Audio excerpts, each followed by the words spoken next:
Hello students, good evening to all.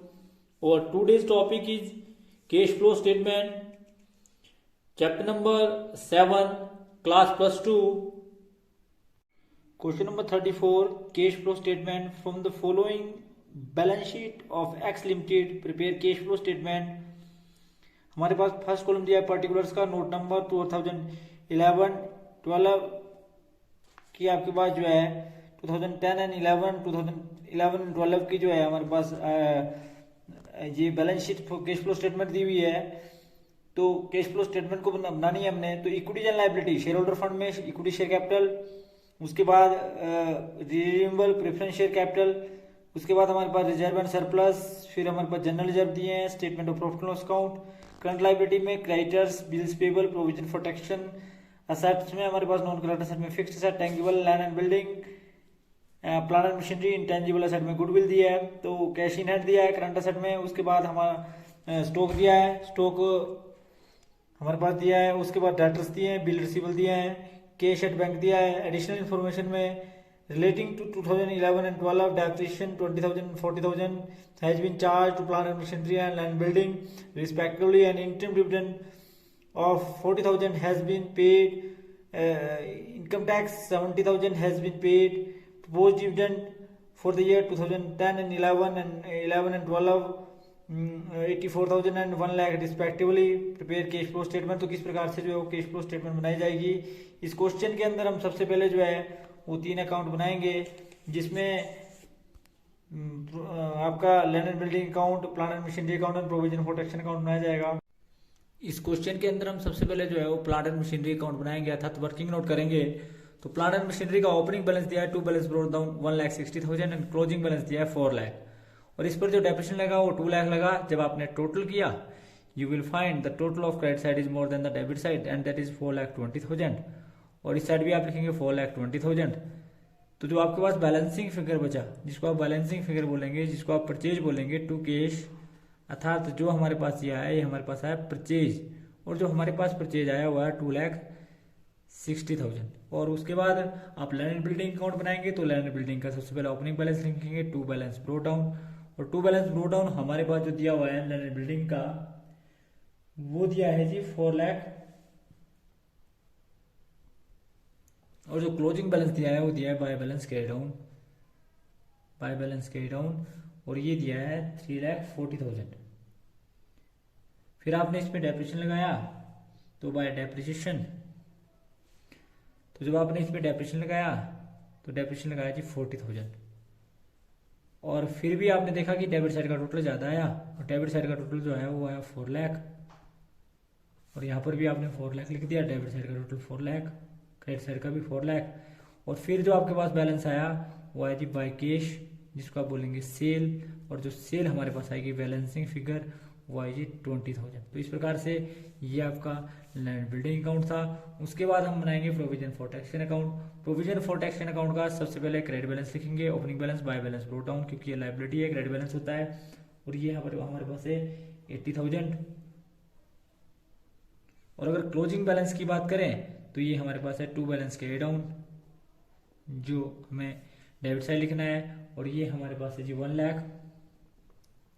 फिर additional information में दिया है कि इनकम टैक्स जो है वो आपने पेड किया, इनकम टैक्स पेड जो आपने किया वो किया 70,000, जिसको आप बोलेंगे टू कैश, और ये आपने पेड किया, और जो आपने पेड किया वो किया आपने 70,000। और आज जब आपने टोटल किया तो you will find the total of debit side is more than the credit side 1,70,000, और जो आपके पास बैलेंसिंग फिगर बचा जिसको आप बोलेंगे by profit and loss account, यानी कि प्रोविजन फॉर टैक्सेशन मेड, तो ये आपके पास आया जी। इसमें से आपने इसको घटाया तो ये आपके पास आया 90,000, और the totalling of both side are equal to each other, और जो इक्वल टू ईच अदर करने के बाद 1,70,000 एंड 1,70,000 आमने सामने बराबर आया। तो इस प्रकार से आपने जो है किस प्रकार से आपने प्रोविजन फॉर टैक्सेशन अकाउंट बनाया। इसमें प्रोविजन फॉर टैक्सेशन का ये जो बैलेंसिंग फिगर आया आपके पास, ये आपका ऑपरेटिंग एक्टिविटीज में ऐड होगा। यहाँ पर ये इन्वेस्टमेंट एक्टिविटीज में जो है ऐड किया जाएगा, यहाँ पर इन्वेस्टमेंट एक्टिविटीज में ऐड होगा। जो ये चीज़ है ध्यान रखना, जो ये बैलेंसिंग फिगर आपके पास आया, और इसी प्रकार से ये जो डेप्रिसिएशन है इसकी भी डबल एंट्री होगी, ये ऑपरेटिंग एक्टिविटीज में ऐड होगा।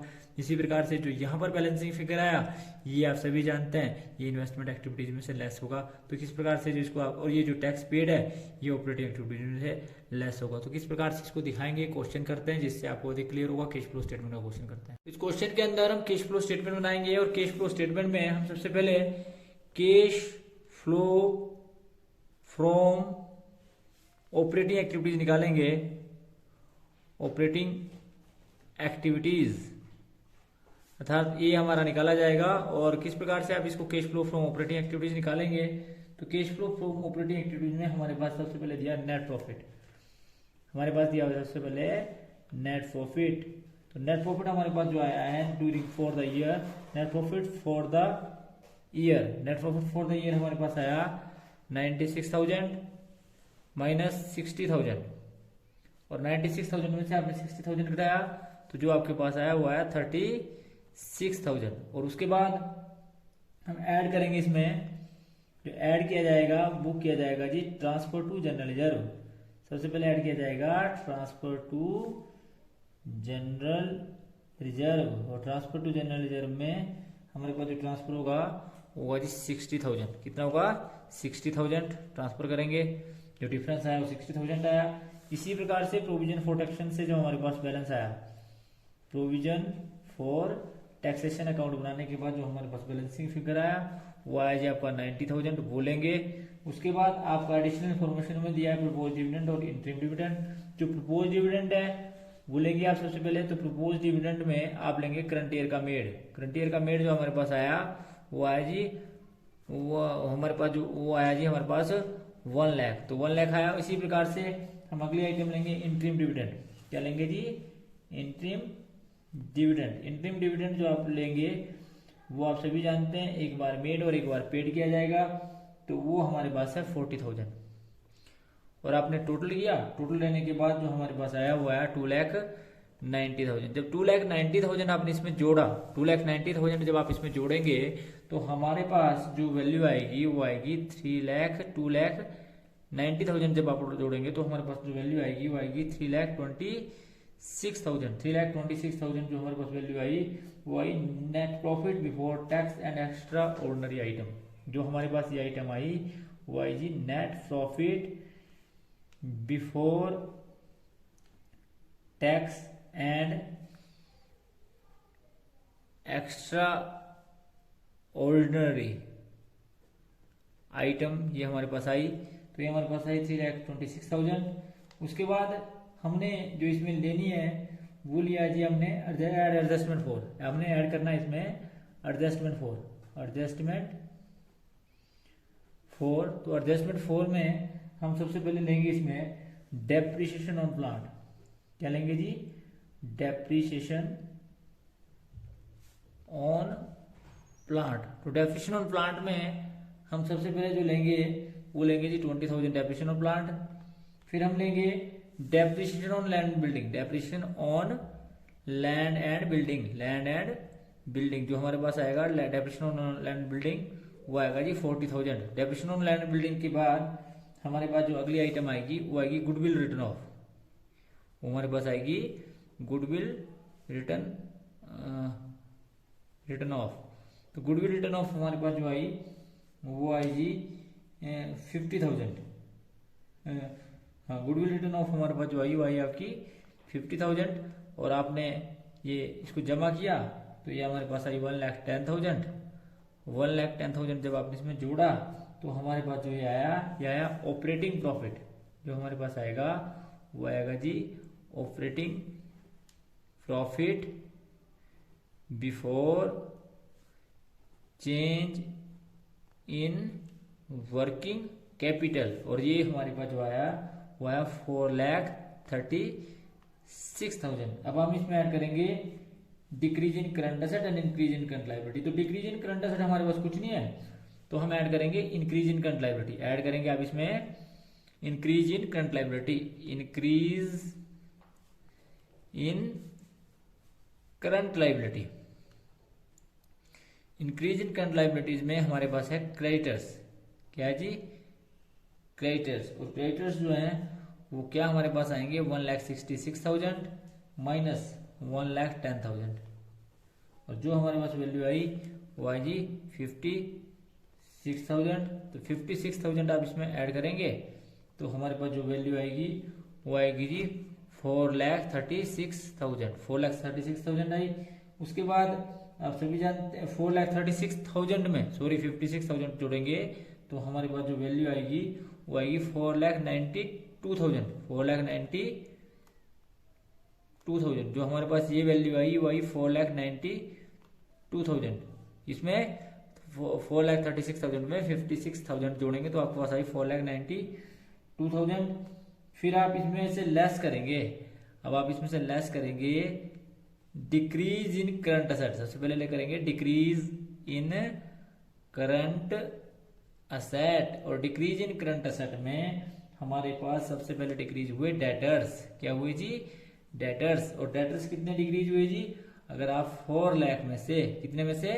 4 लाख में से 3,20,000 घटा दें तो जो वैल्यू आपके पास आई वो आई जी आपके पास 80,000। क्या आई जी आपके पास? 80,000। और इसी प्रकार से हम स्टॉक घटाएंगे तो स्टॉक की वैल्यू हमारे पास जो दी हुई है वो दी है 2,18,000, और 2,18,000 में से यदि आप 1,54,000 घटा दें तो जो आपके पास वैल्यू आएगी वो आएगी आपके पास 64,000। ये दोनों जो ये सब रकमें माइनस की क्योंकि हम लेस कर रहे हैं। उसके बाद हम इसमें से लेस करेंगे बिल्स रिसीवल, और बिल रिसीवल जो हमारे पास हैं वो हैं जी हमारे पास 60,000 माइनस 40,000, और जो हमारे पास ये आई हमारे पास से 20,000 कितने के? माइनस के। और उसके बाद जो हमारे पास आएगा वो आएगा जी इंक्रीज, लेस करेंगे जो हम इसमें से वो करेंगे increase in current liability, increase in current liabilities. और इंक्रीज इन करंट लाइबिलिटीज में जो हमारे पास आया वो है बिल्स पेबल। बिल्स पेबल हमारे पास कितने हैं जी? 40,000, और 40,000 में से हमने जो है वो 32,000 घटा दिए तो जो वैल्यू हमारे पास आई वो आई जी माइनस का 8,000, और सारी वैल्यू को आपने जोड़ दिया तो ये आपके पास आई 1,72,000। 1,72,000 जब आप इसमें से घटाएंगे तो जो हमारे पास आएगी cash generated from operating activities, जो ये हमारे पास आई वो आई जी cash generated from operating activities, और ये हमारे पास आई कितनी जी? 3,20,000। इसमें से हम करेंगे लेस इनकम टैक्स पेड, यानी कि पेमेंट ऑफ टैक्स, लेस करेंगे पेमेंट ऑफ टैक्स, और पेमेंट ऑफ टैक्स हम लेस करेंगे 70,000, और 70,000 लेस करने के बाद जो हमारे पास आएगा वो आएगा जी cash flow from operating activities.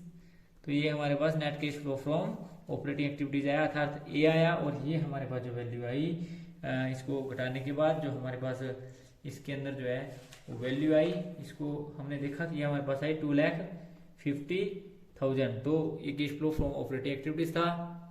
Cash flow from operating activities के बाद हम निकालेंगे cash flow from investing activities, जिसमें हमने जब प्लांट अकाउंट बनाया था तो हमारे पास जो उसका बैलेंसिंग फिगर था वो था purchase of plant, purchase of plant. और परचेज ऑफ प्लांट जो हमारे पास था वो था जी 2,60,000, 2,60,000 जो आपका माइनस का है। अब हम इसमें सेल ऑफ लैंड लेंगे, proceed from sale of land and building. तो sale of land and building जो हमारे पास आया वो आया जी हमारे पास 20,000, और जो डिफरेंस आया वो हमारे पास आया 2,40,000 जो किसका है जी? माइनस का। और 2,40,000 के बाद जो हमारे पास आया वो आया जी net cash used in investing activities,